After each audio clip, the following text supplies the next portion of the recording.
Bapak Ibu, kita mulai. Assalamualaikum warahmatullahi wabarakatuh.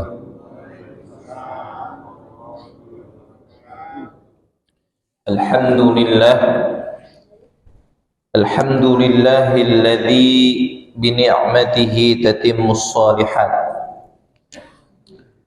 Allahumma salli wa sallim wa zid wa barik wa an'im ala habibina wa nabiyyina wa maulana Muhammadin wa ala alihi wa sahbihi ajma'in. Rabbi shrah li sadri wa yassir li amri wahlul 'uqdatam min lisani yafqahu qawli.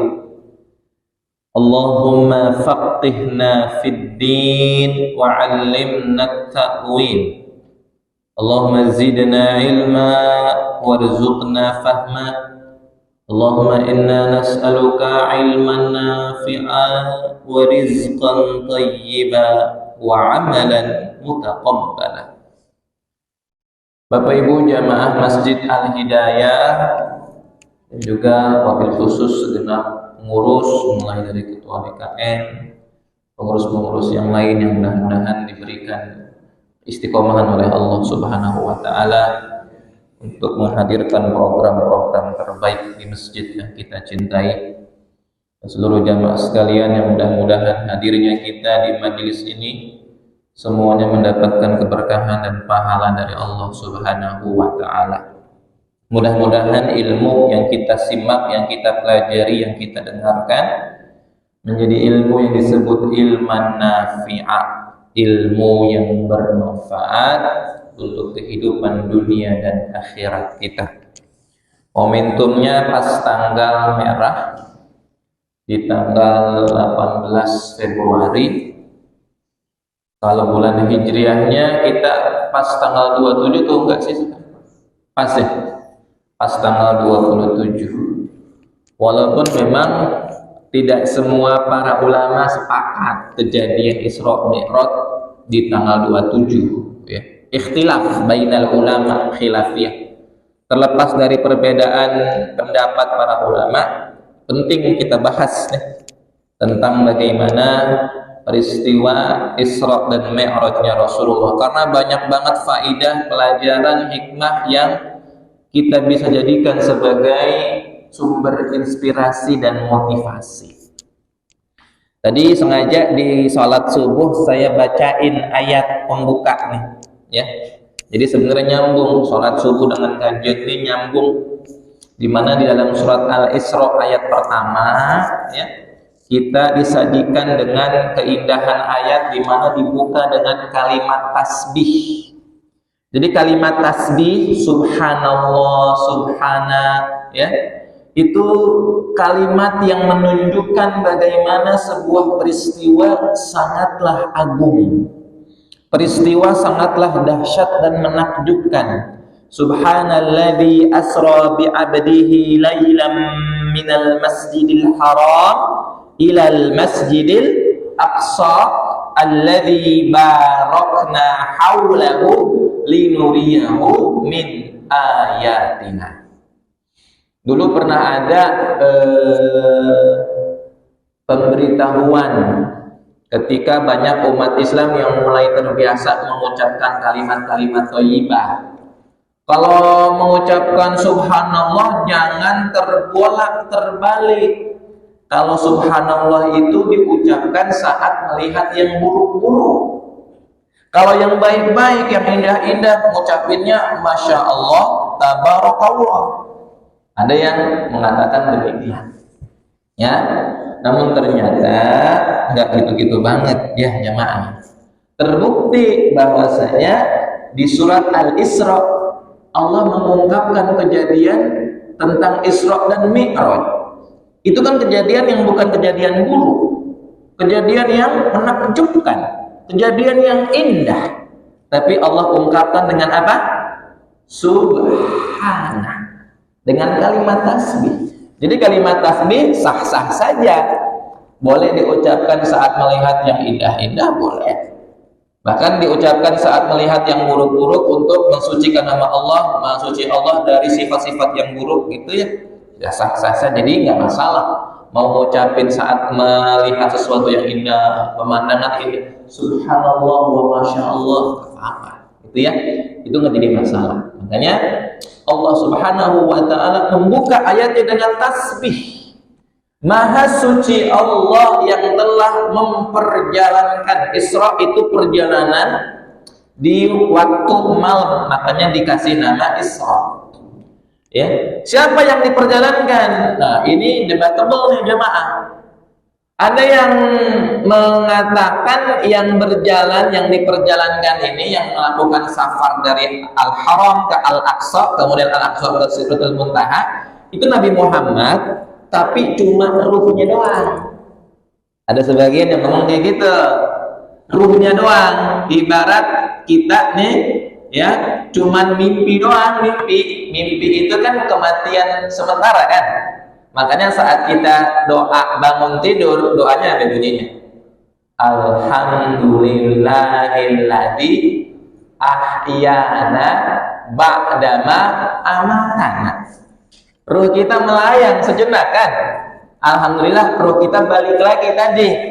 Ada orang yang tidur kagak balik-balik lagi ruhnya. Ya, makanya kita saat buka mata mengucapin segala puji bagi Allah yang telah menghidupkan kami setelah ya menghadapi amanah kematian. Karena tidur hakikatnya adalah kematian sementara. Karena ruh kita sedang melayang. Nabi saat Isra Mi'raj cuma ruhnya doang, ya. Dan dibantah dengan ayat ini sebenarnya.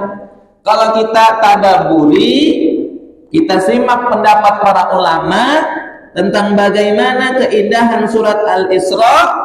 Ternyata di surat Al-Isra ini Allah Subhanahu wa ta'ala mengungkapkan dengan kalimat asra bi abdihi, abdun, menggunakan kata-kata abdun, hamba. Hamba ini bukan cuma ruh doang, ya, tapi juga ruh dan jasad. Ya, ruh dan jasad. Kalau bukan ruh dan jasad, ya, tidak mungkin kalimatnya abdun, tidak mungkin. Dan kalau bukan ruh dan jasad, orang-orang kafir saat itu nggak bakal heboh.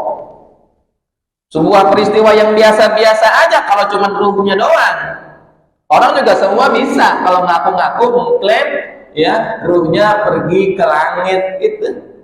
Kenapa? Mimpi, maksudnya mimpi itu biasa-biasa banget. Tapi ini ada orang yang mengklaim, mengakui dirinya itu pergi ke Sidratul Muntaha, ke langit, bukan cuma ruh tapi juga jasadnya. Maka pendapat yang paling kuat, peristiwa Isra dan Mi'raj ini ya, peristiwa di mana Rasulullah diperjalankan di malam hari dari Masjidil Haram ke Al-Aqsa, kemudian di take off kan ke Sidratul Muntaha lengkap dengan jasad dan ruhnya. Bukan cuma sekedar ruhnya saja. Makanya dibuka dengan kalimat tasbih, Maha Suci Allah. Karena saking dahsyatnya. Kalau dihitung-hitung pakai logika, pakai hitung-hitungan manusia, apalagi pakai ilmu astronomi, gimana kalau misalkan kita mengetahui orang yang udah menembus luar angkasa, bakal hancur tubuhnya kan?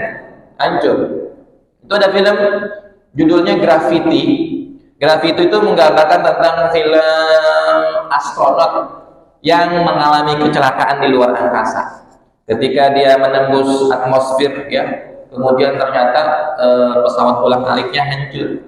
Ketika hancur, ya udah, tubuhnya pun kondisinya melayang-layang di luar angkasa, walaupun pakai alat pelindung. Tapi kalau misalkan dia di luar pesawat, dia akan mengalami sebuah kondisi tubuh yang hancur. Itulah manusia kalau misalkan tembus keluar angkasa bakal hancur. Kalau hitung-hitungan akal sehat emang nggak mungkin kejadian. Makanya ini disebutnya mukjizat, keajaiban. Emang mustahil. Ya, kalau pakai hitung-hitungan akal manusia gitu. Tapi karena ini mukjizat, wajib kita percaya. Ya, enggak percaya dengan peristiwa Isra dan Mi'raj, artinya kita telah mengkufuri apa yang dibawa oleh Rasulullah SAW. Satu aja kita nggak percaya dengan apa yang dibawa Nabi. Afatu'minuna bi ba'dil kitabi wa takfuruna bi ba'd. Apakah kalian beriman di sebagian ayat dan mengkufuri di sebagiannya? Kalau misalkan kita mengkufuri sebagian ayat, cuma mengimani sebagian doang, ada ayat, ada kejadian yang dialami Nabi, tapi kita nggak percaya satu kejadian doang, sama saja kita tidak percaya seluruh isi Al-Quran. Makanya orang yang nggak percaya peristiwa Isra dan Mi'raj, dia telah dipertanyakan keimanannya. Dianggapnya mustahil, nggak mungkin, nggak logis lah kejadian masa manusia bisa tembus ke langit. Kalau misalkan yang berangkat ruhnya doang baru masuk akal. Ini mukjizat begitu, nggak masuk akal.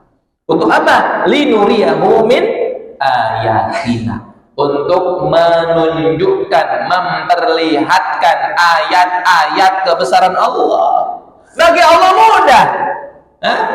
Jangankan di zaman dulu, zaman sekarang banyak keajaiban yang nggak masuk akal. Nggak masuk akal, tapi beneran kejadian. Peristiwa gempa di Turki itu kan menyisakan kisah-kisah keajaiban. Anda baca di sebuah wawancara media Turki, dikutip sama seorang jurnalis namanya Ihsanul Faruqi.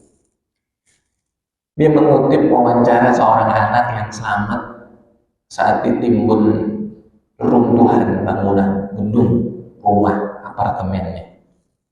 Itu kurang lebih dari 100 jam. Itu berapa hari? 100 jam. Berhari-hari lah, berhari-hari selamat. Hitung-hitungan akal sehat, ini kalau udah kondisi kayak gitu nggak bakal bisa selamat. Yang lebih ajaibnya apa coba? Saat ditawarin minum, ditawarin makan, tolak. Tim evakuasi ngasih makan minum, kenapa? Aku udah kenyang. Aku udah kenyang. Kenyang dari mana? Makan dari siapa? Ceritanya dia, emang setelah diperiksa secara medis, tubuhnya aman-aman aja. Ternyata ada yang ngasih makan. Di saat teruntuhan, dia ngakunya pas baca wawancara ini saya merinding banget. Kenapa? Ngakunya ada sosok bapak pakai baju putih itu ngasih makan, ngasih minum, baik banget sama saya. Orang pada takjub. Kalau orang yang memang nggak percaya begini-ginian, banyak kan yang sekarang nih yang sok nggak percaya Tuhan. Apalagi sekarang dipromosiin sama para influencer. Apalagi sekarang ada tuh lagi viral seorang yang ngaku dirinya ateis, agnostik, nggak percaya Tuhan, nggak percaya agama. Stand up komedian tuh diiklanin, saya orang yang nggak percaya sama Tuhan karena nggak ada bukti nih. Orang-orang yang kayak gitu nggak percaya model-model kejadian kayak gini nih, mustahil. Ini cuma karangan. Tapi bagi orang beriman, yang kayak gini nyata, real, ada. Dan saya yakin jamaah pernah mengalami pengalaman spiritual yang beda-beda. Kalau dihitung-hitung pakai logika kita kayaknya mustahil, tapi beneran kejadian. Itulah kekuasaan Allah. Peristiwa Isra dan Mi'raj sama, linuriyahu min ayatina, untuk menunjukkan, memperlihatkan bahwa Allah itu ada, Allah itu eksis. Eksistensinya muncul, ada. Makanya Allah kasih tanda-tandanya.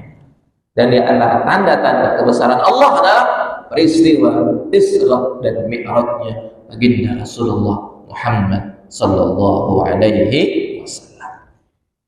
Jemaah sekalian, para ulama berbeda pendapat tentang kejadiannya. Namun sepakat ya. Kejadian Isra dan Mi'raj kejadiannya di tahun sebelum hijrah. Sebelum Nabi hijrah, itu sepakat. Kalau tentang timing sebelum hijrah dan setelah hijrahnya, semuanya sepakat kejadiannya sebelum hijrah. Waktu Nabi stay di Mekah. Kenapa kejadiannya waktu Nabi stay di Mekah pada fase Makkiyah? Karena waktu Nabi di Mekah kondisi lagi belum settle, belum survive, kekuatan belum punya. Kalau di Madinah itu powernya Nabi udah mulai kuat. Semua pernyataan-pernyataan Nabi ya sulit dibantah. Kenapa? Sudah muncul kekuatan-kekuatan. Sudah banyak pengikut, pengaruhnya besar. Perkataannya diikuti, nggak bisa dibantah. Kalau ini kejadiannya di Madinah, Isra dan Mi'raj, ya, nanti banyak orang alasan ketika Nabi mengaku pernah melakukan perjalanan di satu malam menggunakan kendaraan bernama Buraq menembus langit, 7 lapis langit. Nanti ketika ada orang mengatakan, itu Nabi cuma ngarang-ngarang doang. Ya, sulit nanti dibantahnya. Kenapa? Karena saat di Madinah Nabi sah-sah saja mengatakan demikian. Makanya kejadian Isra dan Mi'raj waktu Nabi stay di Mekah di saat kondisi sahabat mendapat tekanan yang luar biasa. Tekanan politik, tekanan psikologis, diintimidasi, dikejar-kejar, dibunuh, dicaci, difitnah dan seterusnya.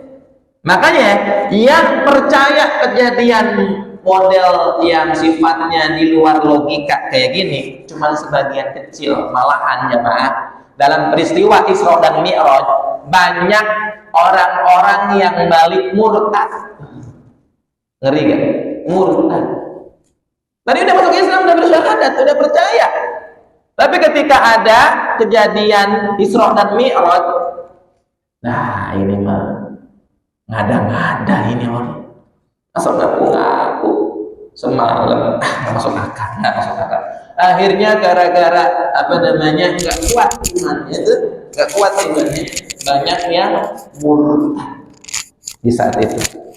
Nggak percaya dengan peristiwa Isra dan Mi'rajnya baginda Rasulullah Muhammad sallallahu alaihi wasallam. Jamaah sekalian. Jadi Nabi sebelum mengalami peristiwa spiritual ini yang sangat luar biasa, mukjizat Isra dan Mi'raj, beliau ada kejadian yang menimpa sebelumnya. Jadi sebenarnya Isra dan Mi'raj itu bagian dari surprise yang Allah sediakan untuk Nabi Muhammad. Hadiah, hiburan, bisyarah untuk nguatin Nabi, ya. Allah Subhanahu wa taala ingin menegaskan bahwa Nabi nggak sendirian. Ya, Nabi nggak sendirian. Nabi ada yang backup, ada yang support, ada yang dukung. Walau ada sebagian orang-orang yang tadinya udah masuk Islam terus murtad lagi, tenang aja. Allah yang backup, Allah yang mengcover, Allah yang melindungi semuanya. Bahkan untuk memastikan bahwa jalurnya udah benar, Nabi diajak jalan-jalan. Kemana? Ke Al-Aqsa. Untuk ketemu dengan siapa? Ketemu dengan para nabi yang jumlahnya 120 ribuan. Nabi dan Rasul jumlahnya ratusan ribu. Ceritanya reunian untuk menguatkan bahwa engkau nggak sendirian. Kalau kita merasa sendiri kan berat. Yang ngerjain sendiri, yang dikasih beban sendiri, berjuang sendiri berat. Tapi kalau misalkan kita merasa ternyata kita nggak sendirian, ada orang-orang yang punya beban yang sama. Makanya Nabi diajak ke Al-Aqsa dulu untuk mampir ke Al-Aqsa, karena Al-Aqsa ini markasnya para Nabi, tempat lahirnya para nabi, kampungnya para nabi, dikumpulin di situ untuk napak tilas. Ternyata nabi gak sendirian. Kesulitan yang dihadapi nabi ya sama seperti nabi-nabi sebelumnya. Bahkan banyak nabi yang intimidasinya lebih dahsyat. Digergaji, terbelah jadi dua tubuhnya, dikejar-kejar, dibunuh, difitnah, bahkan dibully sama pendukungnya sendiri, sama umatnya sendiri, sama jamaahnya sendiri. Makanya Nabi ketika ketemu dengan nabi-nabi yang lain, ya bertambah spiritnya. Makanya pentingnya kita itu untuk ya napak tilas. Oh ternyata saat kita menghadapi kesulitan ada juga orang yang mengalami hal yang sama, bahkan lebih berat dibandingkan kita. Nah, di saat-saat Nabi mengalami yang namanya amul huzni, jemaah, ini berat banget bayangin. Tahun 2021 kemarin itu kan tahun-tahun amul huzni. Banyak orang yang mengalami kesedihan karena musibah COVID ini. Bahkan adik ipar saya itu dalam selang waktu 3 pekan ayah dan ibunya tuh meninggal dua-duanya, terpukul banget. Mana ibaratnya dia cuma sendiri sebatang kara, sendirian sebatang kara. Selama ini ya sangat-sangat membutuhkan hadir sosok ayah dan ibu. Meninggal dua-duanya di tahun yang sama. Dan kejadian kayak gini itu ternyata banyak jamaah. Bahkan banyak anak-anak kecil yang jadi yatim piatu. Tahun amul huzni itu sebenarnya kalau kita lihat di versi kekinian ya, tahun COVID yang kemarin kejadian itu tahun-tahun kesedihan. Banyak orang yang jadi yatim piatu, orang tuanya udah keadaannya dua-duanya lagi dalam setahun tuh. Dalam setahun. Dan Nabi pernah mengalami amul huzni. Amul huzni yang sangat membuat beliau itu terpukul, sedih. Makanya disebutnya amul huzni, tahun kesedihan. Saat kapan beliau mengalami amul huzni? Di saat pamannya bernama Abu Thalib yang diamanahin jagain beliau, mendidik beliau, merawat, bahkan membackup kalau ada yang iseng, ada yang usil. Abu Thalib yang belain. Makanya ingat gak? Ada ungkapan waktu Abu Thalib itu menyampaikan pesan orang-orang Quraisy ya. Orang-orang Quraisy itu kan pesan untuk Muhammad berhenti dakwah, untuk Muhammad itu jangan sampai melanjutkan apa yang dilakukan di kampung mereka, di negeri mereka, ngacak-ngacak ajaran umat sebelumnya, kakek moyang sebelumnya, ya, diancam dengan macam-macam. Itu melalui Abu Thalib disampaikan lah. Makanya ada ungkapan ini, ya ammi, wahai pamanku, wallahi, demi Allah, law tada'u syams fi yamini, seandainya matahari diletakkan di tangan kananku dan rembulan di tangan kiriku, aku tidak akan pernah mundur walau saat. Ya, Nabi saat itu sangat-sangat terbantu dengan hadir pamannya bernama Abu Thalib. Jadi Abu Thalib ini waktu Nabi masih remaja, beliau itu udah sering ngajak Nabi jalan-jalan. Jalan-jalan dalam rangka mendidik beliau untuk menjadi seorang pebisnis. Jalan-jalannya langsung ke luar negeri, kemana? Ke negeri Syam. Makanya waktu itu pernah ada kejadian jamaah, Nabi Muhammad pernah safar sama pamannya nih. Waktu di padang pasir kan kondisinya nggak kayak di tempat kita nih, ada gang, jalan, tempat alamatnya jelas gitu. Padang pasir. Sejauh mata memandang ya cuma pasir doang. Paling tanda-tanda jalan cuma apa? Bukit, batu gitu ya, pohon-pohon yang tertentu yang tumbuh di padang pasir gitu. Nabi pernah tersesat. Ini diantara tafsiran dari ayat wa wajadaka dolan fahada. Surat apa itu? Surat Ad-Duha. Kalau kita baca tafsiran para ulama, ada beberapa pendapat. Yang dimaksud dolan di sini ternyata memang secara real Nabi pernah tersesat di jalan waktu safar bersama pamannya. Ya, ngilang, nggak tahu kemana tujuan, mau balik bingung, nggak ada tempat orang nanya, gitu. Makanya siapa yang ngasih petunjuk saat Nabi tersesat di tengah jalan? Wa wajadaka dhallan fahada. Itu. Baca tafsir Ibnu Katsir nanti akan ditemukan ya. Di antara statement pendapat para ulama tentang dhallan. Jangan diartikan letterlock ya. Nabi tersesat seperti tersesatnya umatnya, tersesatnya orang-orang jahiliyah. Enggak, jangan. Soalnya pernah ada yang keseleo lidah. Seorang dai agak sembrono saat menyampaikan tentang ayat dolan fahada. Nabi itu dulunya sesat.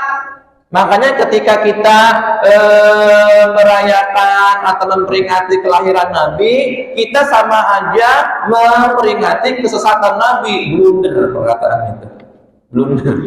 Akhirnya jadi sebuah polemik ramai di sosial media. Dia dihujat habis-habisan, ulama-ulama kafir akhirnya turun tangan. Untuk apa? Menjelaskan perihal ini.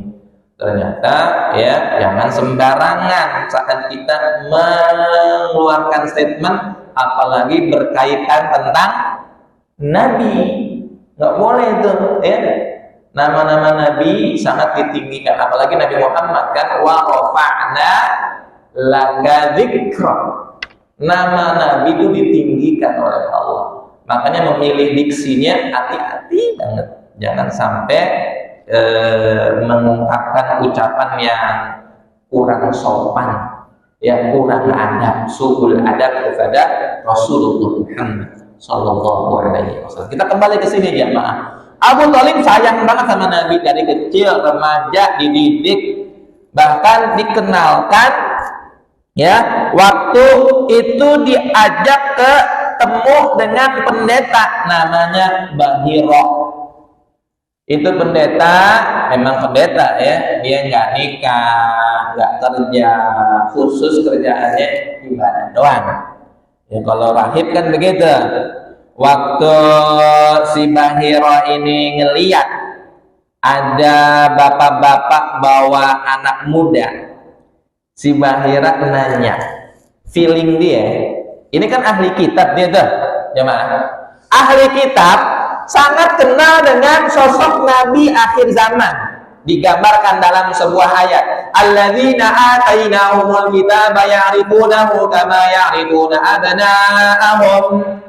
Para ahli kitab Nasrani, Yahudi yang mereka punya referensi kitab-kitab yang mereka sering baca, mereka kenal betul bagaimana ciri-ciri Nabi Muhammad sallallahu alaihi wasallam, rambutnya, kulitnya, wajahnya, perangainya, stylenya, gesturnya, itu digambarkan. Mereka tahu betul, ya'rifunahu kama ya'rifuna abna'ahum, sama persis seperti mereka kenal dengan anaknya sendiri. Maka ketika Bahira saat itu melihat Nabi dibawa sama Abu Thalib, feeling dia, ini anak kayaknya ciri-cirinya mirip yang sering dia baca. Makanya konfirmasi ceritanya nih Bahira nih, ini anaknya siapa? Gitu kan? Anaknya siapa? Ibni, ini anak saya, gitu. Abu Thalib ngaku-ngaku gitu, biar ya apa namanya sebagai alasan aja lah. Ini anak saya. Oh, kaget Bahira. Seandainya apa yang saya baca ini benar, ciri-ciri anak ini, fisiknya seperti apa, saya yakin anak semacam ini lahirnya dalam keadaan yatim. Dia udah gak punya bapak. Kaget Abu Thalib. Abu Thalib kok tahu? Karena ciri-cirinya persis banget dengan apa yang sering baca, apa yang sering saya baca. Makanya Abu Thalib akhirnya ngaku, oh ya, ini anak adik, ini keponakan saya sebenarnya. Ini keponakan saya, ini keponakan saya. Bapaknya udah meninggal. Wah, bener. Ternyata setelah dikonfirmasi, ciri-ciri yang dibaca sama Bahira ini persis dengan ciri-ciri yang ada dalam diri Nabi Muhammad SAW waktu kecil itu. Akhirnya Bahira ngasih pesan kepada Abu Thalib, kalau bisa jangan terusin safarmu ke Syam sana. Syam, negeri Syam, ya, Baitul Maqdis, Jordan, itu negeri Syam namanya. Jangan terusin ke sana. Kenapa? Di situ sarangnya orang-orang Yahudi. Orang-orang Yahudi itu emang lagi nyari-nyari sosok anak kayak gini. Kalau bisa hindari tempat itu, karena bahaya, pasti bakal dibunuh. Jadi orang Yahudi itu awalnya mendamba-dambakan kehadiran Nabi, awalnya pengen banget ketemu dengan Nabi akhir zaman, bisa membela mereka. Ternyata gara-gara Nabi akhir zamannya lahir dari kalangan Arab, bangsa Arab, keturunan Nabi Ismail, bukan dari keturunan Bani Israel, akhirnya muncul perasaan julid. Makanya julid nih, jangan jadi orang yang julid, jemaah. Karena julid itu bagian dari sifatnya orang-orang Yahudi. Julid, hasad, dengki sama umat Islam. Makanya ketika Nabi taunya dari orang Arab, itu Nabi dikejar-kejar, dicari-cari. Kalau seandainya Nabi nerusin, habis. Yahudi kenal banget ciri-ciri anak kayak gini. Ini adalah anak seperti yang digambar dalam kitab-kitab mereka. Abu Thalib akhirnya nggak jadi. Backup tuh, membela Nabi. Akhirnya apa yang terjadi jamaah sekalian? Ketika lagi butuh-butuhnya sama pertolongan, sama backup, ya, ternyata Allah Subhanahu wa Ta'ala menentukan ajal Abu Thalib meninggal di saat Nabi sedang mengalami intimidasi di Mekah. Itu ibaratnya nggak punya teman yang punya power. Abu Thalib yang satu-satunya punya power, berpengaruh, tokoh gitu ya, punya banyak link, banyak channel, banyak jaringan, pembesar-pembesar Quraisy, meninggal. Yang bikin Nabi Muhammad lebih terpukul adalah Abu Thalib meninggal dalam keadaan belum Islam. Jamaah, Masya Allah deh. Kalau kita ingat kisahnya Abu Thalib, mahalnya hidayah.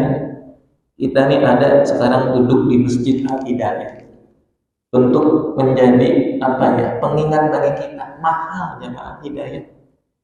May yahdihillahu fala mudhillalah wa may yudlil fala hadiyalah. Barang siapa yang Allah pengen kasih hadiah berupa hidayah, nggak bakal ada yang bisa nyesatin dia.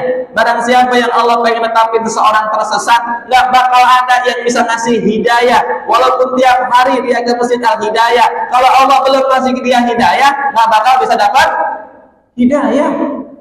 Bahkan sehari-hari duduk bersama Nabi, dengerin langsung Nabi, menatap wajah Nabi, kalau belum dikasih hidayah sama Allah, kagak bakal dapat hidayah. Kita belum pernah ketemu Nabi, belum pernah dengar suara Nabi, nggak pernah duduk bareng dengan Nabi, tapi Allah kasih kita nikmat hidayah. Percaya dengan apa yang disampaikan Rasulullah. Ini mahal ya, Pak. Kenikmatannya luar biasa. Makanya Nabi itu sedih banget. Sosok yang paling dekat sama beliau nggak dikasih hidayah. Pelajaran bagi kita, jaga hidayah yang Allah kasih. Jaga hidayah. Allah udah kasih sesuatu yang sangat berharga dalam hidup kita, yaitu betul Islam, nikmat hidayah. Makanya ketika itu Abbas bertanya kepada Rasulullah, apakah engkau bisa menolong pamanku? Ya Muhammad, bisa menolong pamanku? Tidak bisa. Ternyata Nabi Muhammad SAW tidak bisa menolong pamannya dari siksaan api neraka. Ya, sehebat-hebatnya Nabi memberikan syafaat, mentok-mentok apa? Mentok-mentok syafaatnya itu nggak bisa mengeluarkan Abu Thalib dari neraka, tetap di neraka, tapi siksaannya diringanin. Dan seringan-ringan siksaan neraka, jamaah sekalian, masuk neraka dengan kondisi kaki masuk di dalam neraka dan mendidih otaknya, kaki dikasih bara api sehingga otaknya mendidih. Kebayang dah pokoknya itu serendah-rendah siksaan api neraka, tetap aja sakit, menderita jangan. Itu kata Nabi, maka Nabi sedih, amul huzni. Kemudian yang kedua, di saat amul huzni ini di tahun yang sama ya, Khadijah meninggal. Khadijah yang selama ini nyelimutin Nabi saat Nabi ketakutan waktu ketemu malaikat Jibril pertama kali, kan beliau minta tolong sama Khadijah, zammiluni, zammiluni, zammiluni, tolong selimutin aku. Takut beliau, shock melihat pertama malaikat Jibril penampakan asli. Bayangin, siapapun di antara kita kalau melihat makhluk halus dengan penampakan asli pasti bakal shock, bakal shock. Ya, Nabi juga shock, menggigil, minta diselimutin. Maka turunlah surat ya ayyuhal muzammil. Siapa yang melindungi Nabi di saat lagi orang-orang wanita di Mekah itu mencaci, menghina, menghardik Nabi? Bahkan ada yang tega, bibinya sendiri menaruh apa? Duri-duri sengaja di tempat Nabi lewat tuh, ditekin tuh, ditandai, oh, Muhammad lewat sini, Muhammad lewat sini, dikasih duri. Siapa namanya? Namanya tuh bagus, bagus banget, indah, cantik orangnya, suka bersolek, berhias. Namanya Ummu Jamil, tapi kelakuannya jahat banget. Tabat siyada abi lahabi wa tab ma aghna anhu malu wa ma kasab. Apalagi? Saya selana zata lahab wa imra'atuhu amma. Itu istrinya Abu Lahab. Itu kan bibinya Nabi, bibinya jahat. Dan orang-orang wanita di Makkah itu modelnya kayak si Ummu Jamil ini. Siapa yang backup Nabi? Wanita satu-satunya, Khadijah. Khadijah yang melindungi Nabi. Di saat Nabi memiliki kekuatan luar biasa ini, beliau bisa melakukan dakwahnya secara sembunyi-sembunyi. Pelan-pelan banyak jumlah followersnya bertambah, sahabat satu persatu masuk Islam. Semua peran penting dari dua sosok yang luar biasa, Khadijah dan Abu Thalib. Dan di saat itu Nabi kehilangan dua kekuatan. Di saat kehilangan dua kekuatan, ceritanya Nabi ingin mencari kekuatan yang lain atau menjadi dukungan yang lain. Di Mekah udah nggak diterima, di Mekah udah difitnah, diusir dalam dakwahnya. Makanya jemaah, seorang dai itu memang hakikatnya harus siap menghadapi tantangan, rintangan, bahkan usiran. Ya. Lagi heboh ya, pengusiran pengajian yang dilakukan oleh saudara kita Ustadz Hanan Apati. Lagi viral kan pengusiran. Ya, salah satu alasan pengusirannya karena ya sebenarnya udah kasus lama ya, udah minta maaf beliau. Dan ini Ustadz Hanan Apati ini ustadz yang tidak sama sekali terindikasi dengan ajaran menyimpang, kagak ada. Cuman beliau pengen menyesuaikan dirinya dakwahnya untuk kalangan milenial, anak-anak muda, dari mulai stylenya, mulai gayanya. Dan banyak anak muda hijrah tobat yang tadinya auzubillah maksiatnya, auzubillah. Dan nggak ada yang mau nyentuh dengan anak-anak yang muda-muda kayak gini. Susah memang melakukan pendekatan untuk dakwahin anak-anak muda. Makanya pakai cara dengan cara yang menyesuaikan. Maka beliau tuh berkorban untuk itu. Tapi pernah melakukan seleo lidah. Namanya orang kan ya, kadang-kadang suka keseleo lidah. Gitu. Pernah bilang tentang cerita Nabi Musa alaihissalam. Nabi Musa digambarkan sosok yang fisiknya itu kuat, ya, ketika sekali nampol orang langsung mati, ya. Nah, kata-kata inilah yang akhirnya digoreng terus. Apa kata-kata apa?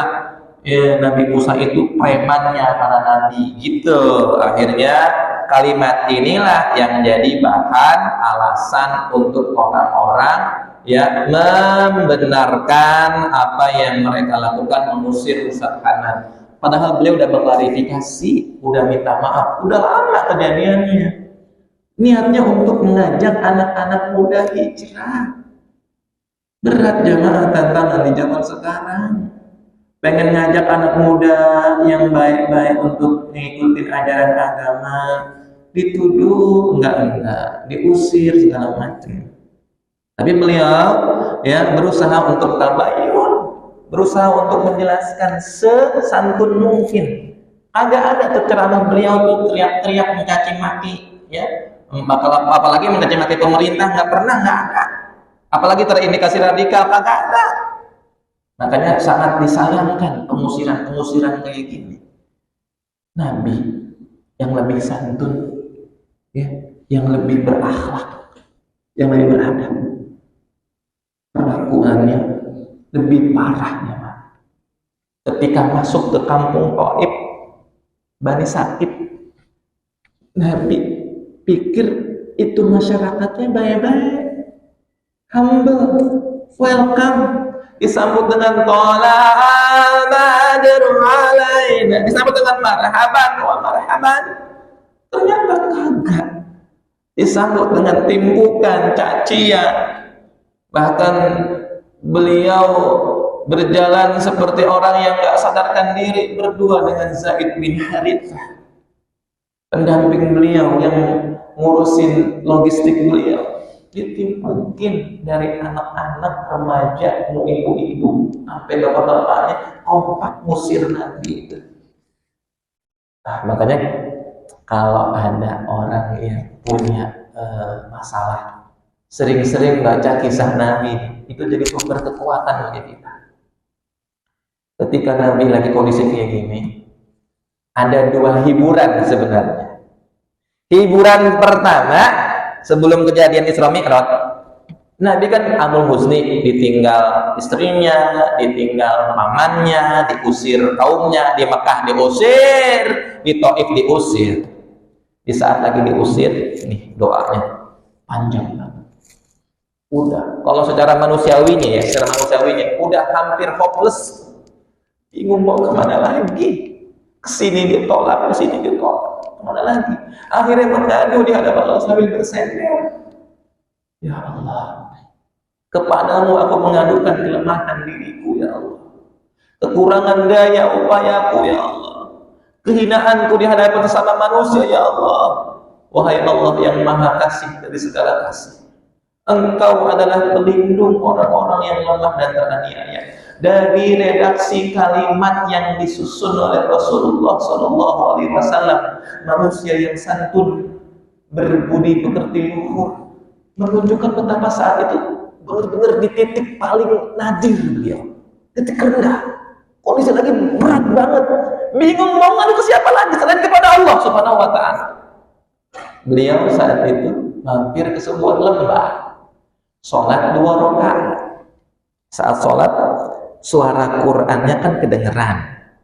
Nah, ternyata disitulah turun surat Al-Jin. Di saat surat Al-Jin, seolah-olah Allah ingin ngasih tahu, ya Muhammad, walaupun orang-orang di Mekah, Taif itu nggak mau dengerin, tenang, masih ada hamba Allah yang lain yang mau merespon dakwahmu. Siapa? Jin.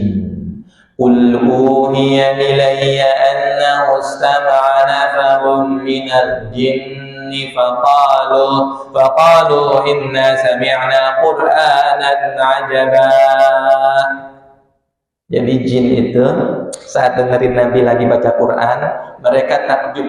Inna sami'na Qur'anan ajaba. Sungguhnya kami mendengarkan perkataan yang sangat ajib, menakjubkan. Tanpa pikir-pikir panjang, bangsa jin itu merespon Quran dengan respon yang positif, dan mereka itu nggak mau nelan sendiri nikmat hidayah Quran.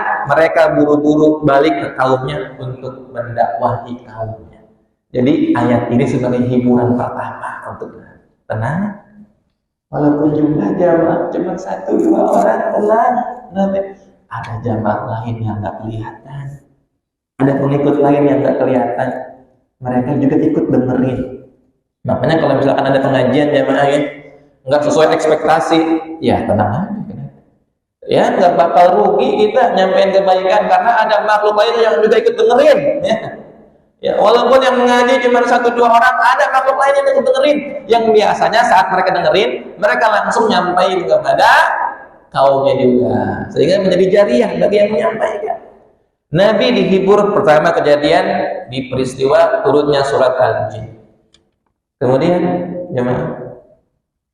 hiburan yang kedua, Nabi dihibur dengan datangnya malaikat.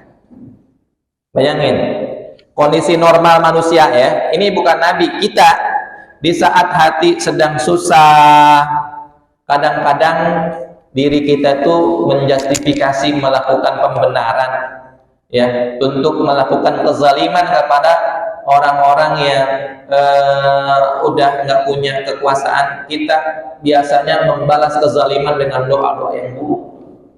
Kenapa? Karena kondisi lagi susah, biarin tuh orang kejam banget sih, dan biarin mati aja kalau bisa, mati. Sampai 7 turunan tuh binasa.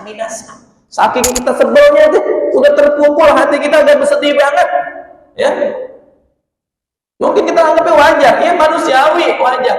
Tapi tidak dengan Nabi, karena beliau wa innaka la'ala khuluqin azim. Datang penawaran dari malaikat untuk menghancurkan orang-orang Taif yang sudah menghina Nabi. Seandainya Nabi menganggukkan kepala, iya, hancurkan mereka, binasakan sampai ke akar-akarnya, sampai ke 7 turunan, habisin semua, habis tuh Taif. Tapi ternyata enggak, Nabi enggak pengen hancur, karena beliau punya visi ke depan. Walaupun mungkin bapak ibunya nolak, mudah-mudahan anak keturunannya mau nerima. Ya Allah, berikan petunjuk kepada mereka. Mereka nggak paham. Makanya respon Nabi saat diusir kayak gitu nggak dendam.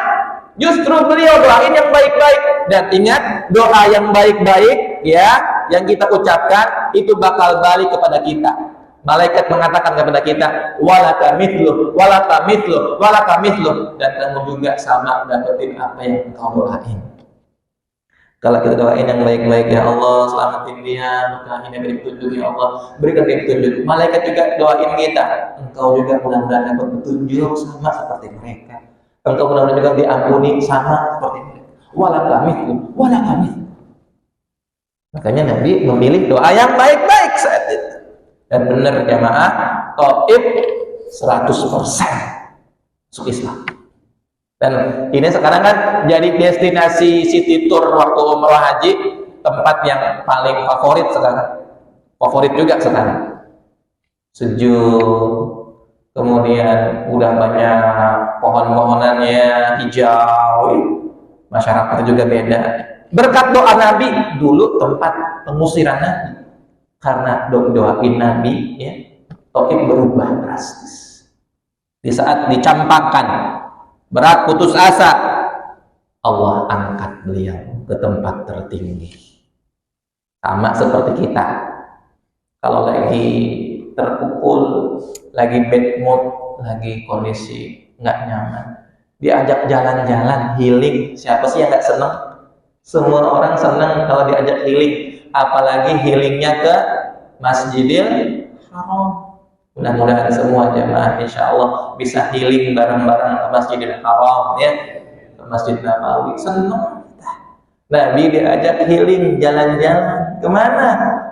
Bukan jalan-jalan yang sembarangan, hiburan yang menyenangkan. Ini hiburan yang Allah berikan. Jadi ini simulasi aja ya Pak. Saya bikin visualisasinya sedikit. Jarak Masjidil Haram ke Al-Aqsa itu kan sekitar 7.000-an kilometer ya. Kalau pakai hitung-hitungan kendaraan tercepat sekalipun ya, nggak mungkin selesai perjalanan itu 1 jam, nggak mungkin 1 jam.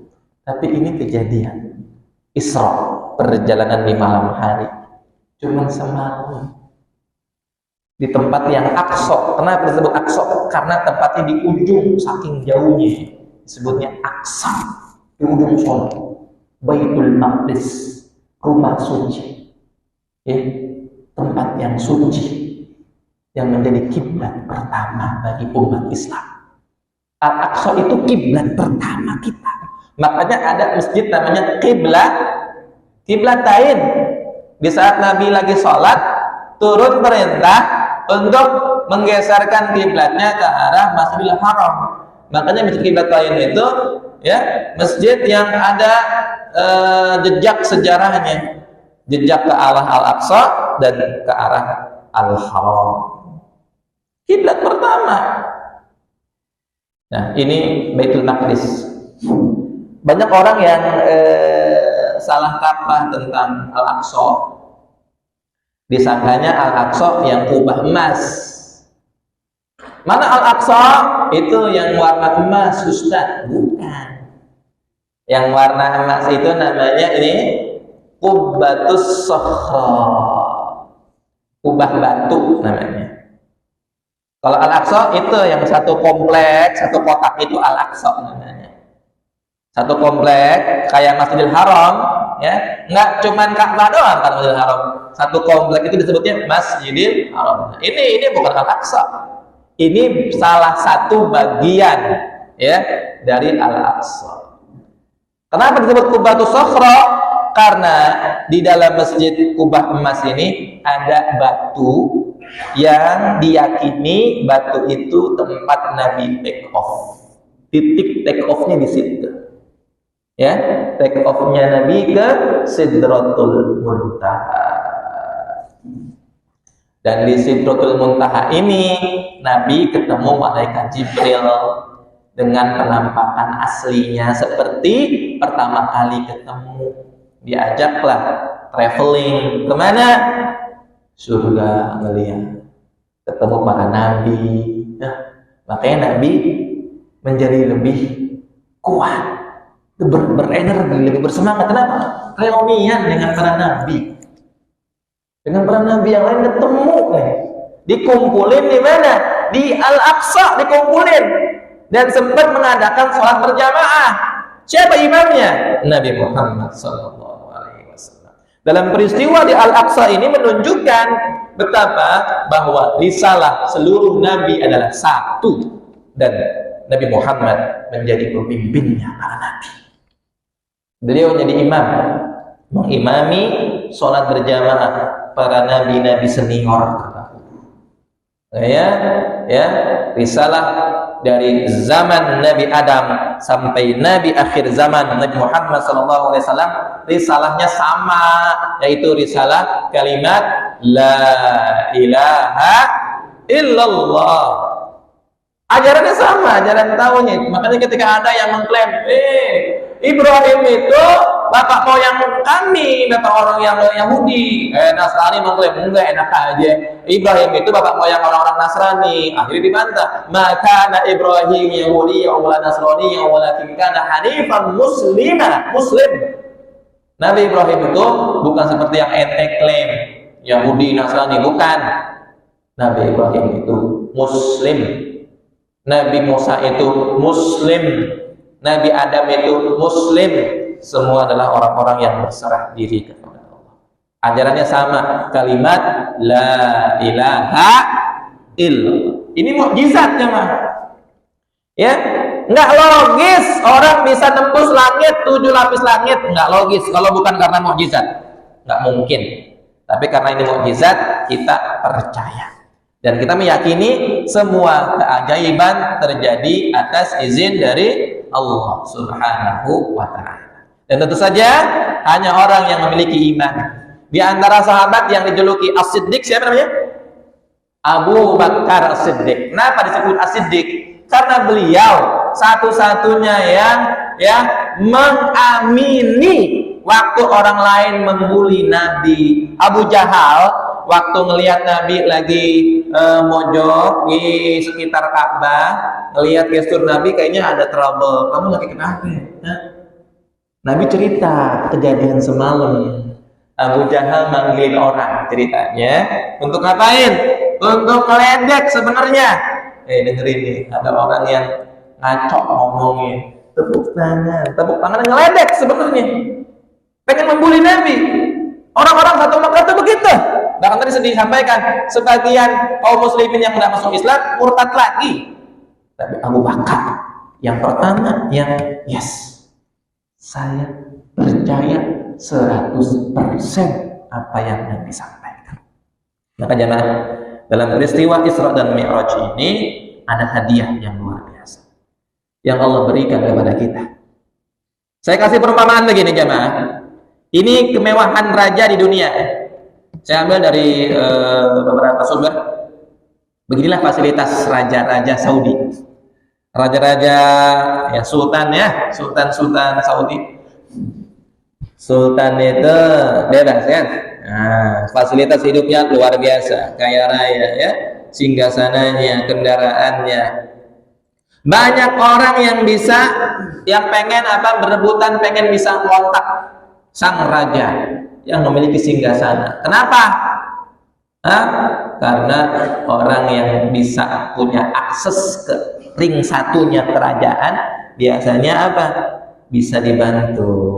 Cincang lah, ini kerabatnya raja nih, paling nggak bisa masuk ke lingkarannya ringnya raja, itu udah bisa orang angkat topi, hormat, ihtiram, itu baru raja di dunia aja, rebutan.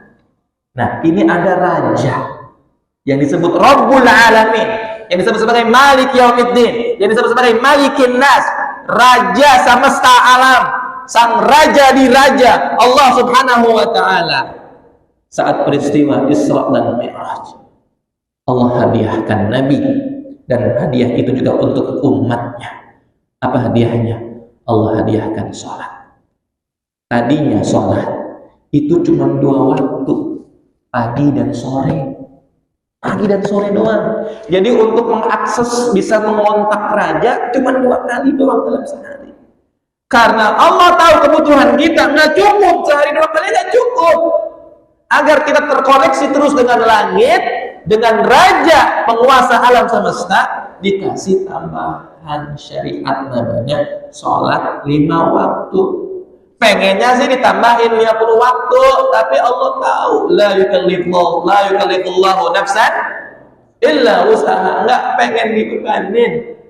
Ma anzalna 'alaikal qur'ana litashqa yuridullahu bikumul yusra. Allah menghendaki kalian untuk yang mudah-mudah, bukan pengen bikin susah kalian. Makanya syariat sholat yang 50 waktu diringankan jadi berapa waktu? 5 waktu. Sebagai hadiah untuk kita, jemaah, hadiah. Ini cara Allah membuka hamba-hambanya untuk bisa berkomunikasi langsung dengan raja. Makanya ista'inu bis-sabri was-shalah. Mintalah pertolongan kalau ada masalah, ada problematika kehidupan. Cara minta tolongnya bagaimana? Dengan sabar dan dengan sholat. Sholat yang Allah syariatkan ini sebagai bentuk surprise, hadiah dari langit, gift yang Allah berikan kepada hamba-hambanya, bukan beban. Kalau orang beriman menganggap ini sebagai hadiah, orang-orang beriman. Tapi kalau yang setengah-setengah ya beban, karena belum bisa menikmati. Bahkan sahabat Nabi di saat lagi tertancap dengan panah saat peperangan, kapan minta dicabutnya? Nggak ada bius saat itu, dicabutnya minta saat lagi sholat, karena sholat di saat sedang relaksasi. Sholat itu waktunya dia melakukan kontemplasi, perenungan, tenang, mutmainnah, itminan hatinya, dicabut nggak berasa, karena ini hadiah. Kalau tingkatan level tertentu, sholatnya udah sampai kayak gitu. Kenapa? Karena benar-benar khusyuk, khudu, hadir hatinya. Inilah bagaimana hadiah yang Allah berikan kepada Nabi Muhammad dan umatnya. Jamaah sekalian, itu peristiwa waktu Isra dan Mi'raj. Nah, udah syuruk lewat ya. Maaf ya jamaah, kelewatan. Tapi sekali lagi terakhir dikit lagi. Mi'raj Nabi, ini tadi yang saya bilang, ini bukan Masjidil Aqsa ya. Ya, ini bagian dari Masjidil Aqsa. Namanya Qubbatus Shakhra. Itu ya. Sengaja nih saya pakai salnya Palestina karena kalau bahas Isra dan Mi'raj nggak bisa dilepas dari pembahasan ini. Karena Indonesia dengan Palestina itu nggak bisa dipisahkan. Kemerdekaan kita, kemerdekaan Republik Indonesia, salah satu inisiatornya adalah Mufti Palestina yang mengiklankan, menyerukan negeri-negeri Arab untuk ikut bersuara, karena di antara syarat kemerdekaan sebuah negara pengakuan dari negara lain. Nih yang bersuara pertama kali. Makanya sampai sekarang satu-satunya negara yang belum merdeka ya negara ini, negara yang ada Al-Aqsa di dalamnya, yang pahala sholat di dalamnya beda dengan pahala sholat di Al-Hidayah.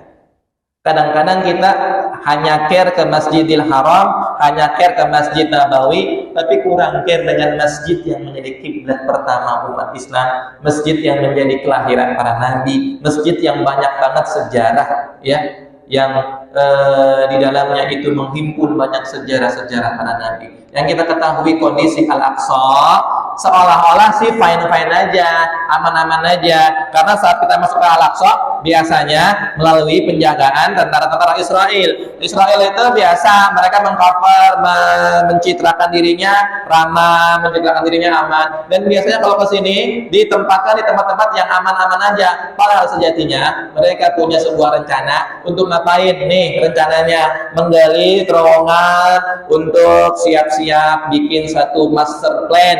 Ini master plan-nya. Apa ini?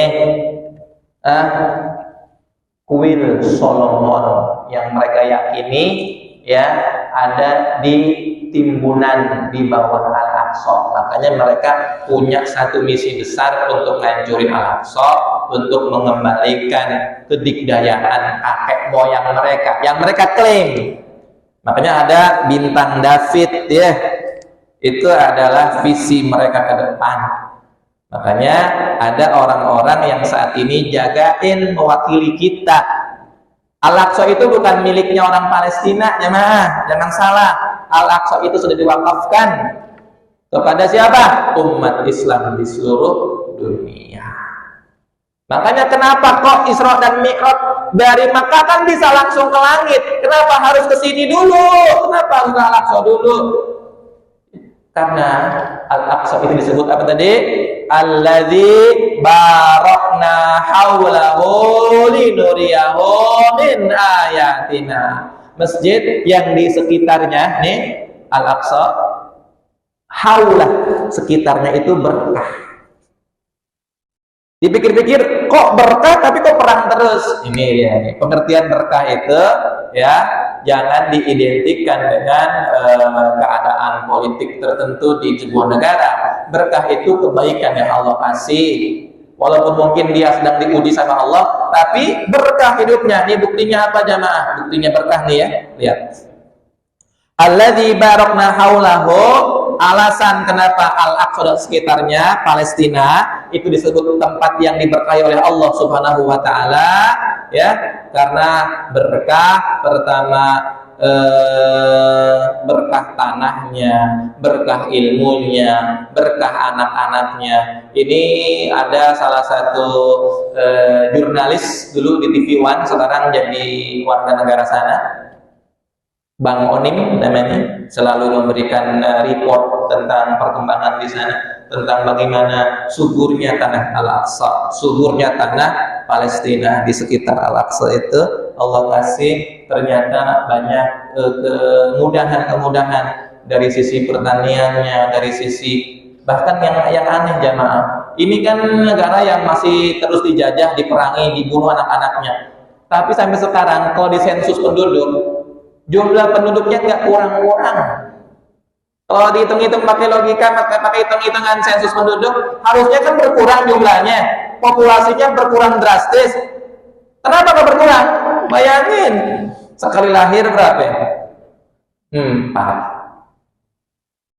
Ini aslinya 4. Lahiran 3, kembar. Jadi Masya Allah, sepertinya Allah sengaja ingin hadirkan terus mereka untuk mewakili kita menjaga Al-Aqsa, karena Al-Aqsa kelak menjadi tempat akhir di zaman ini, akhir zaman kelak kita akan berkumpul di sana. Ya, untuk apa? Menghadapi Dajjal. Ini Dajjal jemaah. Orang-orang Yahudi sekarang udah melakukan namanya negosiasi massal untuk menanam namanya pohon gorkot. Pohon gorkot. Ini pohon gorkot yang ada dalam hadis, ya, ada dalam hadis. Mereka mengklaim, meyakini pohon gorkot inilah yang bakal melindungi mereka nanti, karena semua makhluk akan berbicara kecuali pohon gorkot yang bisa menyembunyikan mereka, memproteksi mereka. Dan pohon gorkot ini yang mereka yakini dalam kitab-kitab Talmud yang mereka baca, ini adalah pohon untuk menanti Mesias. Siapa Mesiasnya mereka? Mesias yang mereka yakini adalah Dajjalnya versi kita. Dan ya, ini adalah relate, ya, pembahasan Isra Mi'raj, Al-Aqsa sangat-sangat berhubungan dengan pembahasan akhir zaman, karena kelak kaum muslimin akan bisa mengembalikan kesucian Al-Aqsa dari tangan-tangan kotor orang-orang Yahudi. Mudah-mudahan kita diberikan rezeki untuk bisa sholat di Masjid Al-Aqsa bareng-bareng insyaallah. Selain udah pernah ke Al-Haram, sebagian udah pernah ke Masjid Nabawi, mudah-mudahan bisa. Saya juga punya cita-cita, ya, punya cita-cita, pengen banget, punya impian bisa sujud di Masjid Al-Aqsa, merasakan keindahan bagaimana masjid yang sangat legendaris, bersejarah dan sakral bagi umat Islam. Demikian jamaah sekalian, mohon maaf kalau kelamaan sampai jam 6:30 karena nanggung. Saya pikir ini harus dituntaskan biar bisa jadi motivasi untuk kita semuanya. Saya cukupkan sampai di sini, kurang lebihnya mohon maaf. Assalamualaikum warahmatullahi wabarakatuh. Subhanakallahumma wa bihamdika asyhadu an la ilaha illa anta astaghfiruka wa atubu ilaik.